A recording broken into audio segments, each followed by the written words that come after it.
Եվ քաղաքացիների կողմից, որոնք որ գալիս են պատգամավորներին այս կամ այն ոլորտում, այս կամ այն ոչ մրցակցային է կամ ինչ-որ միտեղ հավասար պայմաններ չկա, կամ փոքր փոփոխության արդյունքում հնարավոր է այդ ոլորտը նույնպես զարգանա եւ առավել մեծ հարկեր վճարեն,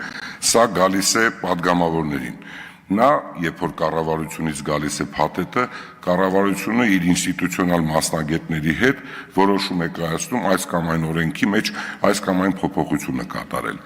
Դրա համար ես շատ եմ կարևորում, ես անձերի նկատմամբ ոչինչ չունեմ, ես կուզենամ օգնեմ ցանկացած մարդու եւ կուզենամ կոչ անել, որ այդ հանձնաժողովում մասնագետներ հավաքվեն, որպեսզի մենք կարողանանք կառավարությունից բերած փաստաթղթերը ճիշտ հասկանանք, թե խոսքը ինչի մասին է գնում եւ կարողանանք արագ ընդունել։ Սա առաջինը։ Երկրորդը շատ խոսվեց Հայաստանի Հանրապետությունում այսօր տնտեսության իրական վիճակի մասին, որը որ իրականության հետ ոչ մի կապ չունի։ Հայաստանի տնտեսությունը դինամիկ զարգանում է։ Նախ առաջինը պետք է նայել այլ տվյալներ։ Առաջինը մենք պետք է հասկանանք արտահանումը ինչ կառուցվածք ունի։ Եվ ես համաձայն եմ, որ պետք է Հայաստանի Հանրապետությունում գնացող պղնձի խտանյութը պետք է շատ քիչ տոկոս կազմի մեր համախառն ներքին արդյունքի մեջ։ Եվ մենք պետք է դիվերսիֆիկացնենք, ցանկացած միկրովոլորտ պետք է ծնվի Հայաստանում եւ դա պետք է հարկեր վճարի։ Այսօր երբ որ մենք կառուցվածքը նայում ենք արտահանման եւ ներմուծման, շատ հետաքրքիր կառուցված կա ներմուծման առումով։ Մինչև 800 միլիոնի սարքավորումներ է գալիս Հայաստանի Հանրապետություն։ Այդ 800 միլիոնի սարքավորումը դրանք հավելյալ արժեք ստեղծող սարքավորումներ են, դրանք գալիս են, որպեսզի այս կամ այն ոլորտում, այս կամ այն արտադրությունը տան, եւ այդ արտադրությունը պետք է արտահանվի կամ ներքին կարիքների համար, կամ պետք է փոխարինի ներմուծվող այս կամ այն ապրանքին։ Շատ լուրջ աշխատանք ունեք մաքսային եւ հարկային հատվածում։ Ինչու՞։ Որովհետեւ միշտ մենք սիրել ենք օտարի ինչ-որ գործողությունները օտարին լսել, բայց մի կարևոր բան կա։ Մենք ոչ մի պրոտեկցիոն գործիք չենք օգտագործում մեր ներքին արտադրողին պաշտպանելու համար։ Բայց շատ երկրներ ունեն պրոտեկցիոն գործիքներ, իհարկե համաշխարհային առևտրի կազմակերպությունը հատուկ նորմեր է սահմանում, բայց դուք պետք է ոնց որ որոշակի այդ նորմերից խուսափող այլ կարգի օրենքների միջոցով կարողանաք պրոտեկցիոն քաղաքականություն վարել, որպեսզի մեր արտադրողները կարողանան առավել մրցունակ լինել։ Սա այս հատվածի մասին էր, որ ես շատ կուզենայի ասել։ Հիմա անցնենք, ասում եք պարտքը, ինչ պարտք։ Կամ երբ որ ասում ենք, գիտեք ինչ, հիմա ինչա լինելու Հայաստանում, տնտեսությունը փլուզվում է։ Այսօր արդեն 2.5 ամիս է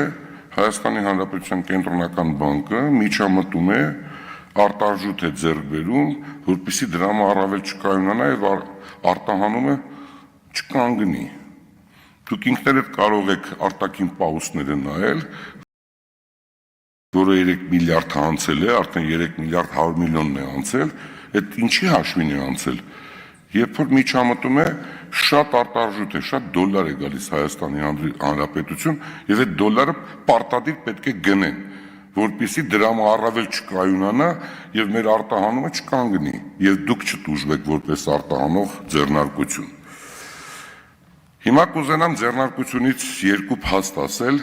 Ես խնդրում եմ, դուք բոլորդ մեր բարեկամներն ու ընկերներն եք, բայց պետք է բոլորս իրար ճիշտ հասկանանք։ Ես էլ եմ իմ կյանքում շատ սխալվել, ցանկացած մարդ սխալվում է,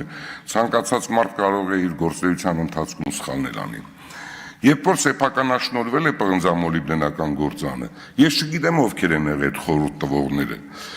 Ինձ մոտ գրված է, միջև անգամ հոդվածները կան, ես նոր դա էի ուսումնասիրում։ Սեփականաշնորհման արդյունքում այդ պայմանությունը, որ ձեռք է բերվել, 2 տարվա ընթացքում պետք է գումարը վճարեին։ 2 տարվա ընթացքում պետք է վճարել առաջի տարին 45 միլիոն, հետո 87 միլիոն, ինչ-որ 132 միլիոնի մասին է խոսքը։ Ձեռք է բերել 60%-ը օտար քաղաքացի, որը ինստիտուցիոնալ ոչ մի նմանատիպ գործարանի հետ կապ չի ունեցել մինչև ձեռքբերումը։ Դրանից հետո Հայաստանի Հանրապետությունն է կառավարումը իրականացրել, մենեջմենտը, մեր քաղաքացիները։ Նրանց ջանքերով է դա զարգացել։ եւ տվել եկամուտներ։ Այդ պարոնը կամ այդ կազմակերպությունը Հայաստանից, չգիտեմ, դուք կարող եք ինձ օգնել, լավ իմ կարծիքով, այսպես ասեմ, որ $500 միլիոն ավել գումար է տարել։ Ես ուզում եմ հասկանամ, իսկ չէին կարող այդ կառավարիչները այդ 500 միլիոնի տերը դառնային, թե պետք է անպայման օտարը լիներ, որը ինստիտուցիոնալ կառույց չի ունեցել, ոչ մի ինստիտուցիոնալ կառույց, կառավարում է եղել է հայկական կառավարիչների ձեռքում եւ 500 միլիոնը Հայաստանից 10 տարուց ավել կամ 600 միլիոն դուրս է եկել, ինչու համար։ Ես այսօր գիտեմ դրանից հետո ոնց են, ինչպես է երրորդ նախագահի փեսան հարցակումներ գործել, մասնաբաժին փոխել։ Ես դրա վրա ուշադրություն չեմ դարձնում, որտեղ Հայաստանում բլոյից գնում է, գլոյից գնում է, բայց այլ երկիր գնալը ու անհասկանալի ձևով պնդելը, որ պետք է այսինչ մարդը լինի 60%-ի տերը, ես չեմ ընդունում։ Հայաստանում էլի այդ գումարը կդրվի, ինչ-որ կներդրվի, ինչ-որ շենք կկառուցվի։ Եվ դրանից հետո ուսումնասիրել եմ, հարց ու փորձ եմ արեցնում, արդյոք այդ մարդը մի շենք, շինություն, մի նոր արդյունաբերություն, մի կոոպերացիա, մի հզոր մի համակարգ, մի նոր տեխնոլոգիա, մի ինովացիոն մի բան բերել է Հայաստան, ոչ չի բերել։ Ներդրել է, ոչ չի ներդրել։ Ներդրում բառն ասեցի։ Ինչ եք ուզում այդ ներդրումներից։ Դուք Հայաստանի Հանրապետությունը պատկերացնում եք, դուք խոշոր գործարանի բաժնետեր եք կամ ձեր եղբայրը կամ ձեր ընտանիքի անդամը։ Հայաստանում, բացի այդ խոշոր ձեռնարկությունից եւ մի քանի այլ ձեռնարկություններից, որոնք որ արդեն սեփականատեր ունեն, այսօր $150 միլիոն որտեղ կարող եք իրացնել, ներդրում կատարել եւ դա մրցունակ լինի, վնասով դուրս չգա։ Շատ բարդ է։ Այդ 2.6 միլիարդ եվրոն որ տվել են, ես միջով անգամ մտածում եմ, մենք 5 տարում կարող ենք դա իրացնել, թե ոչ։ Այդ ինչ ծրագրեր, այդ ինչ նախագծեր պետք է լինի, որ մենք կարողանանք 5 տարում իրացնել։ Դուք մոռանում եք, որ Հայաստանում 3 միլիոն բնակչություն կա։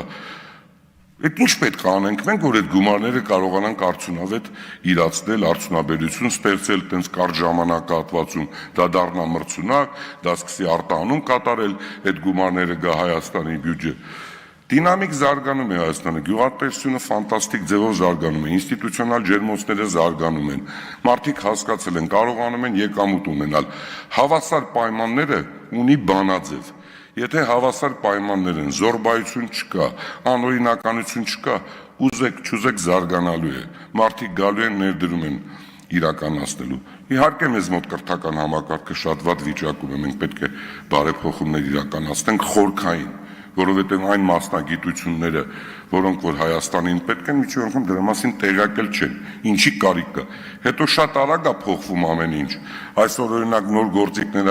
ի հայտ գալիս, COVID-ից հետո շատ երկրներում անկումներ ա եղել, այդ երկրներից շատ գրասենյակներ տեղափոխվում են Հայաստան։ Դուք ինքներդ գիտեք, որ արդեն